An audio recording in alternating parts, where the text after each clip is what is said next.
ছাব্বিশের বিধানসভার আগে সুন্দরবনের নৌকা পথে বিজেপি কর্মী সমর্থকরা রওনা দিলেন ব্রিগেডের সভাতে।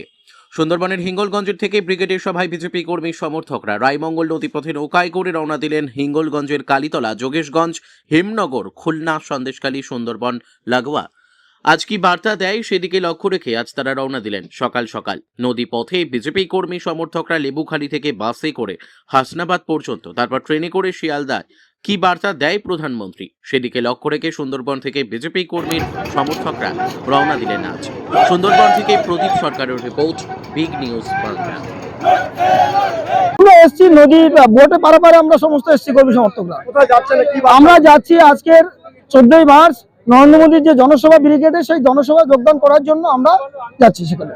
কি বার্তা শুনবেন 2026 সালে? আমরা 2026 সালে আমরা এই দুর্নীতির সরকার, চাল চুরির সরকার, নারী নির্যাতনের সরকার বিসর্জন দেওয়ার জন্য আমরা 26-এর নির্বাচনে ভারতীয় জনতা পার্টিকে প্রতিষ্ঠিত করার জন্য আমরা যাচ্ছি। কোথা থেকে? আমরা যাচ্ছি হিঙ্গলগঞ্জ মন্ডল 4 থেকে। আপনার নাম? আমার নাম তরুণ মন্ডল, এসসি মোর্চার এসসি মোর্চার সভাপতি।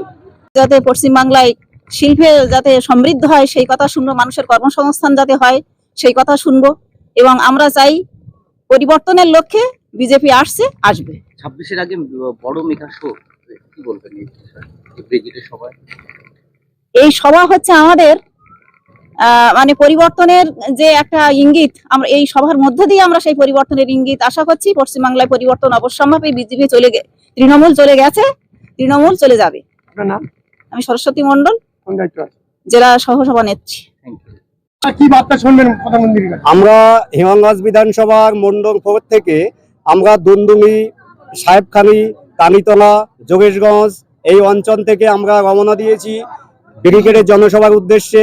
আমরা বোট পথে এসেছি, এসে আমরা যাব ব্রিগেড জনসভায়, আমাদের গর্বের প্রধানমন্ত্রী নরেন্দ্র মোদীর জনসভায়। আমরা আমার নাম বাবুরাম মন্ডল, কোন দায়িত্ব আছে? আমি হিমাংগঞ্জ মন্ডল 4-এর প্রেসিডেন্ট।